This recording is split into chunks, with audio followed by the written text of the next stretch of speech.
Oke, bismillahirrahmanirrahim. Assalamualaikum warahmatullahi wabarakatuh. Halo teman-teman semua. Perkenalkan, nama saya Yuni Ratna Zahra dengan NIM 2201449 dari Program Studi Pendidikan Teknik Bangunan yang kelas A. Di sini saya akan menjelaskan mengenai pengenalan terlebih dahulu mengenai BIM. Jadi, kita akan menjelaskan apa itu BIM. Jadi, BIM merupakan singkatan dari Building Information Modeling yang merupakan salah satu teknologi di bidang arsitektur, engineering, dan juga konstruksi, di mana BIM ini mampu mensimulasikan seluruh informasi di dalam proyek pembangunan ke dalam model 3 dimensi dan teknologi yang mengintegrasikan semua data penting terkait proyek bangunan ke dalam satu model 3 dimensi. Juga memungkinkan visualisasi, analisis, dan kolaborasi yang lebih efisien dalam proses perencanaan, konstruksi, dan pengelolaan bangunan. Yang selanjutnya, di sini ada berbagai macam dimensi pada sistem BIM yang digunakan untuk memperkaya informasi dalam model digital. Yang pertama itu ada satu dimensi, di mana ini tuh mencakup sebuah data atau informasi, berisi informasi dasar proyek dan juga bentuk dokumen dan data tanpa visualisasi modelnya. Jadi di satu dimensi ini tuh hanya berisikan informasi dasar tanpa adanya visualisasi model. Nah, lanjut, yang kedua itu dua dimensi berupa gambar teknik. Ini tuh mencakup gambar dua dimensi seperti denah, tampak, potongan untuk merancang suatu bangunan. Lalu ada 3 dimensi, di mana ini merupakan model digital, model 3 dimensi bangunan yang mencakup bentuk dan desain fisiknya, di mana ini membantu visualisasi pada proyek.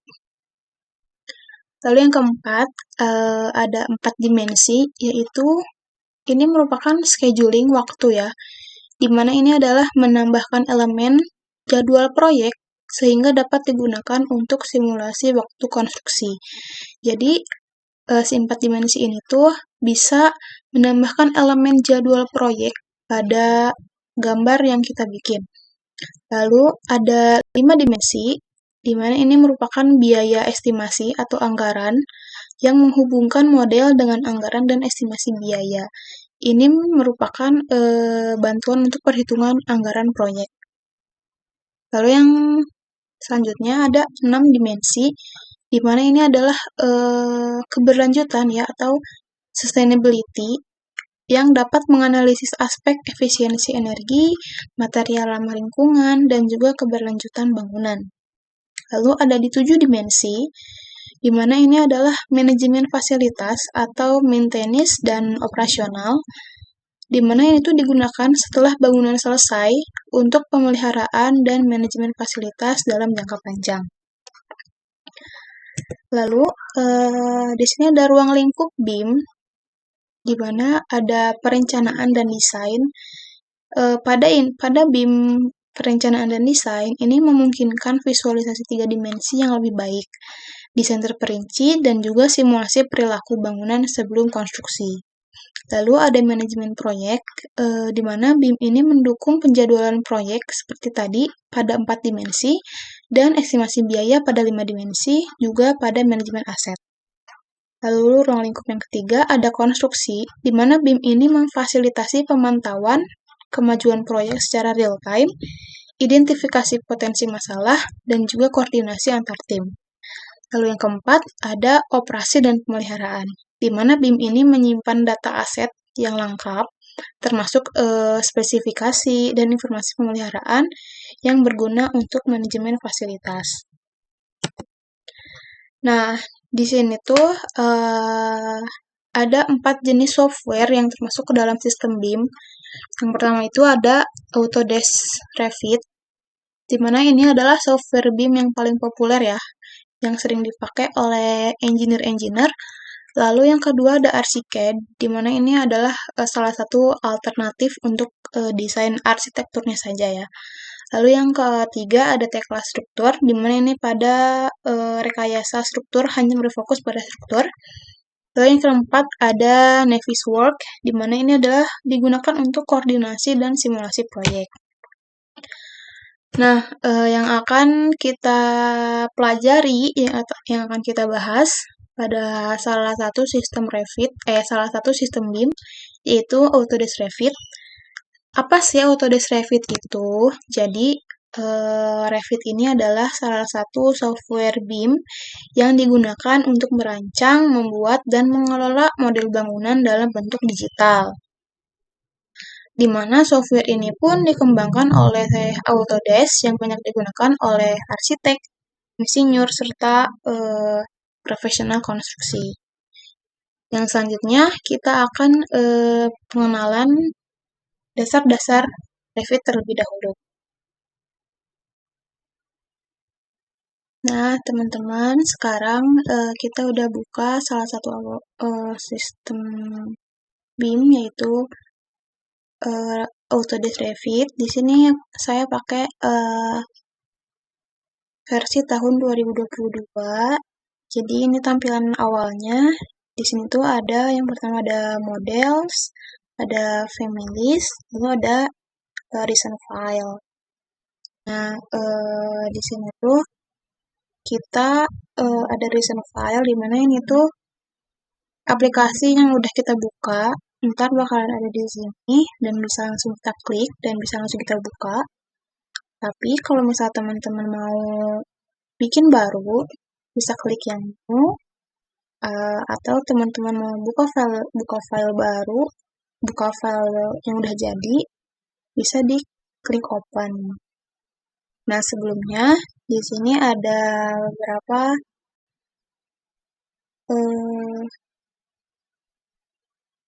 materi yang harus teman-teman ketahui.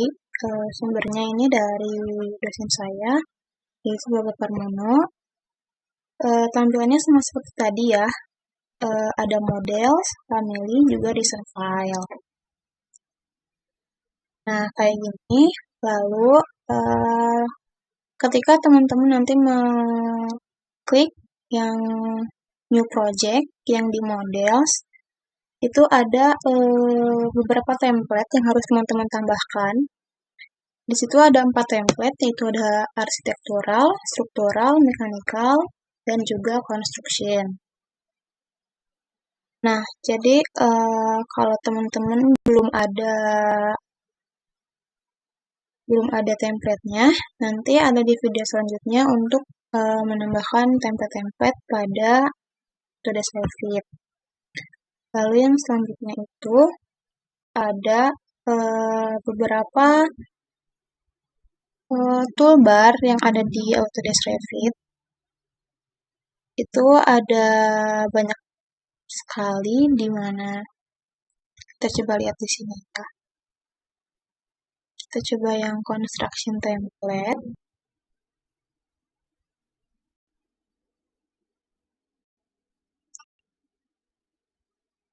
Teman-teman lihat di sini, yang paling bawah itu ada status bar, lalu di sisi kanan ada navigation bar, ada context menu, lalu ada beberapa ribbon di atas yang banyak sekali fungsinya. Lalu, nah, di sini di project browser itu ada view, legend, schedule, sheet, family, dan juga group. Nah, di properties ini, teman-teman bisa lihat gitu ya, dari beberapa tampak atas, tampak samping, potongan, dan juga tampak 3 dimensi. Berikut adalah propertiesnya itu bakal beda-beda teman-teman ya. Ini adalah properties dari tampak atas, kalau kita mau lihat tampak atas, lalu ini tampak samping, ini properties dari potongan, dan ini properties dari tampak 3 dimensi. Nah, kalau kita tadi pilihnya yang arsitektur, itu kita bakalan lihat toolbar-nya itu kurang lebih kayak gini. Ada grid and level, ini ada grid, terus ada wall, ada door and windows, lalu ada ceiling, ada roof, ada curtain system, curtain grid, dan mullion, lalu ada komponen, ada stair atau tangga, dan juga ada railing. Tuh di sini tuh. Jadi ini adalah tampilan kalau kita pilih template-nya yang arsitektur. Lalu ini ada yang tampilan di struktur, yaitu kita bakalan lihat di sini ada beam, ada kolom, ada floor, ada wall juga, lalu ada truss atau struktur rangka, dan juga ada wall, dinding geser. Ada juga brace atau yang selanjutnya itu ada beam system dan juga ada rebar atau penulangan.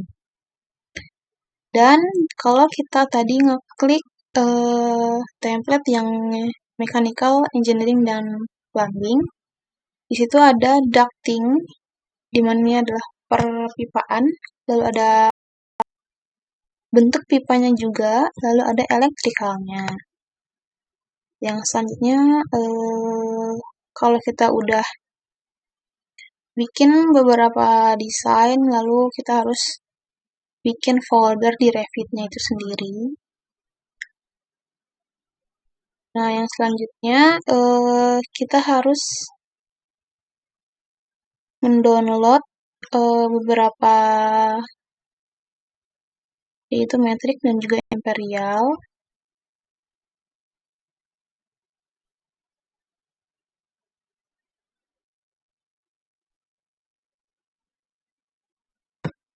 Oke, yang selanjutnya di sini ada shortcut yang dipakai di Revit, yaitu bisa teman-teman lihat ada AL atau align, ada AR untuk array, lalu kalau di modeling itu ini untuk kalau kita mau nge-modify, lalu untuk modeling di ini tuh di struktur bisa beam, BM, kolom itu CL, komponen itu CM, terus kalau kita mau view itu shortcutnya ada EH atau element of, lalu ada HC, hide kategori, ada HH, hide object, lalu di sini ada annotation, ada DI, align dimension, ada DL, detail lines, lalu bisa kalian lihat kalau Ctrl plus N itu bisa kita bikin baru, Ctrl plus O bisa kita buka file, lalu untuk save Ctrl S, dan juga untuk print Ctrl P dan sebagainya. Bisa lihat. Mungkin segitu aja yang dapat saya sampaikan pada video kali ini.